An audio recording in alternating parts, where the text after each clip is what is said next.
अस्सलाम वालेकुम dear students. हमारा आज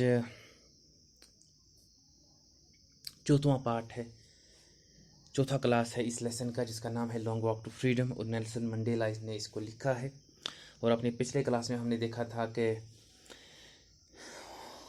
ऑटम सीज़न के उस दिन की बात कर रहा था नेल्सन मंडेला जिस दिन इनको हलफ दिलाया दिया गया था।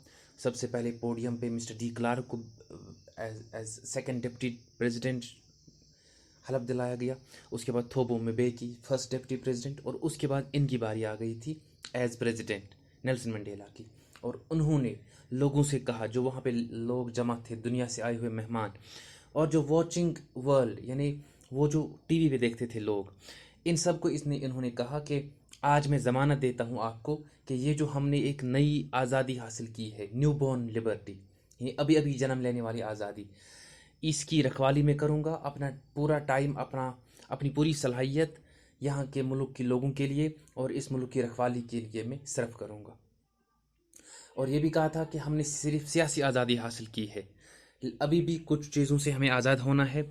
मिसाल के तौर पर वो चीज़ें हैं गरीबी, महरूमी, मायूसी और जो दूसरी डिस्क्रिमिनेशंस हैं, जो दूसरी ऐसी चीज़ें हैं जिनके ऊपर लोगों के साथ भेदभाव किया जाता है, उन सारी चीज़ों से हमें आज़ादी हासिल करने की ज़रूरत है।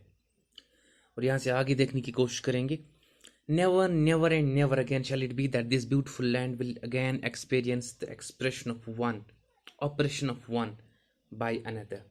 कभी भी और कभी भी नहीं, यानी नेवर नेवर नेवर 3 बार इसलिए हैं क्योंकि जोर काफ़ी इस चीज़ पे है कि ये जो खूबसूरत लैंड है, ये जो खूबसूरत मुल्क है, ज़मीन है, यहाँ पे अब कभी भी इस चीज़ को आप नहीं देखेंगे कि एक इंसान दूसरे इंसान को अपना गुलाम बना देता है। The sun shall never set on so glorious a human achievement. और आफताब कभी भी डूब नहीं जाएगा इंसानियत के इस चमकते हुए कारनामे के ऊपर। Let freedom reign, God bless Africa. फले फूले ये आज़ादी, रूल करे आज़ादी, और अल्लाह ताला जो है वो भला करे अफ्रीका का। A few moments later, we lifted our eyes in awe as a spectacular array in South African jets, helicopters, troop carriers rode in perfect formation over the Union buildings.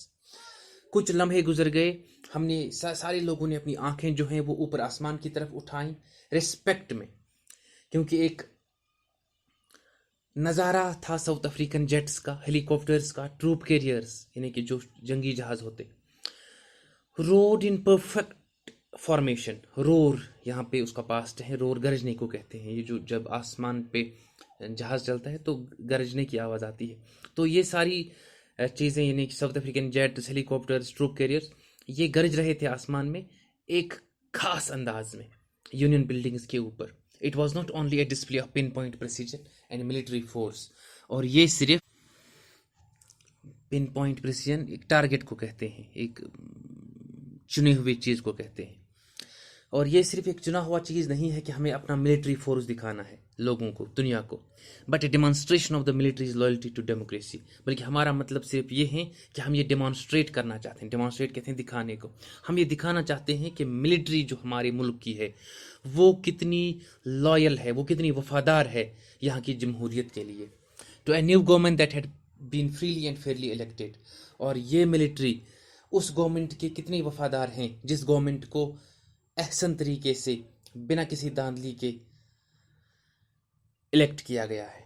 Only moments before the highest generals of South African defence force and police, their chests decked with ribbons and medals from days gone by. और मैंने देखा कि कुछ लम्हे पहले वो जो highest general थे साउथ अफ्रीका डिफेंस फोर्स के, पुलिस के, और मैंने इनको देखा कि इनके सीने सजे हुए थे, बिडेक्स कहते हैं, बिडेकेट, सजे हुए को। इनके सीने सजे हुए थे उन रिबन से, उन मेडल से जो इन्होंने जीता है पिछले दिनों में, आज से पहले। सल्यूटेड मी, और इन अफसरों ने क्या किया, इन्होंने मेरा सल्यूट किया। एंड प्लेजेड देयर लॉयल्टी, और दिखा दिया कि वो भी वफादार है मेरे। I was not unmindful of the fact that not so many years before they would not have saluted me but arrested me। और मुझे वो वक्त भूल नहीं गया है, अनमाइंडफुल, बेध्यान हो जाना, भूल जाना। मैं वो वक्त भूल नहीं गया था जब यही जनरल्स, यही ऑफिसर्स मुझे सल्यूट नहीं करते थे बल्कि मुझे अरेस्ट करते थे।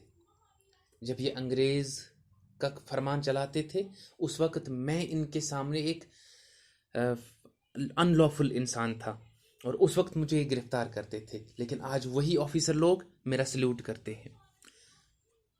Finally a chevron of Impala jets left a smoke trail of the black, red, green, blue and gold of the new South African flag।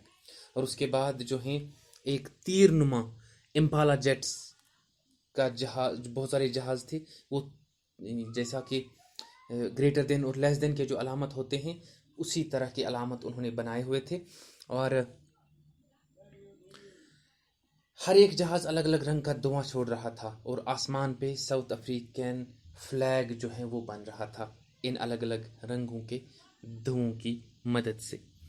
The day was symbolized for me not by playing of our two national anthems and the vision of white singing Soko Sikilili Africa and black singing Dice Stem, the old anthem of the Republic। और उस वक़्त मुझे कोई परवाह नहीं था कि हमारे वहाँ जो हैं दो एंथम, नेशनल एंथम उस दिन गाए गए। एक सफ़ेदों ने गाया अपना, जो कि इन्होंने अपनाया था जब सफ़ेदों की हुकूमत थी, और एक वो ब्लैक लोगों का था जो कि बहुत पुराना था इस हमारी रिपब्लिक, हमारी कंट्री का anthem. Although that day neither group knew the lyrics of the anthem they once despised। और अगरचे ये दोनों ग्रुप, सफ़ेद और काले लोग, अगरचे इन्हें अल्फाजों का माना नहीं पता था जो कुछ ये गा रहे थे, they would soon know the words by heart। लेकिन अब कुछ ही दिनों में इनको ज़ुबानी ये सारा कुछ याद होगा।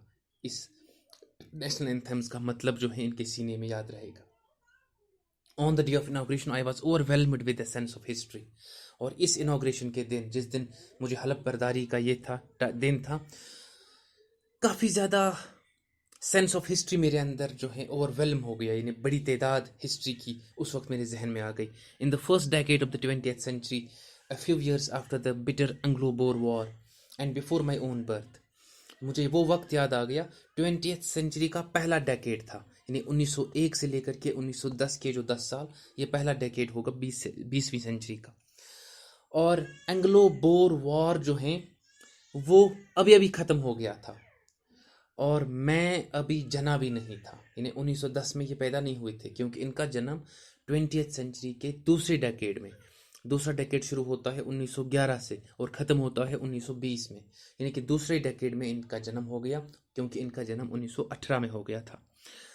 और तब मैं भी नहीं पैदा हो गया था जब क्या हो गया था, the white skinned people of South African patched up there differences and erected a system of racial domination against the black skinned people of their own land. White लोग इसी साउथ अफ्रीका के, उन्होंने एक सिस्टम खड़ा किया था अपनी ही मुल्क के काले लोगों के खिलाफ, एक अंधा कानून चला रखा था।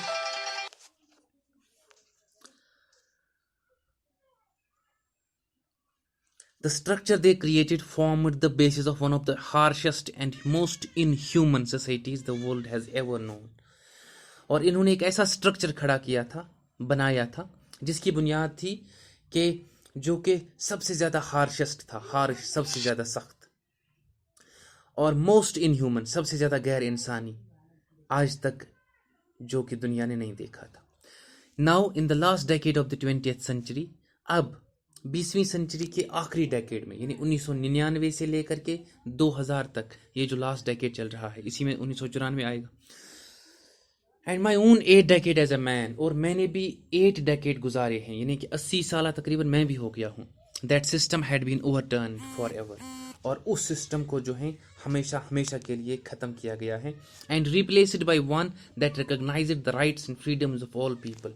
और अब एक ऐसा सिस्टम खड़ा हो गया है जो पहचानता है हुकूक और आज़ादियाँ तमाम इंसानों की, regardless of the colour of their skin.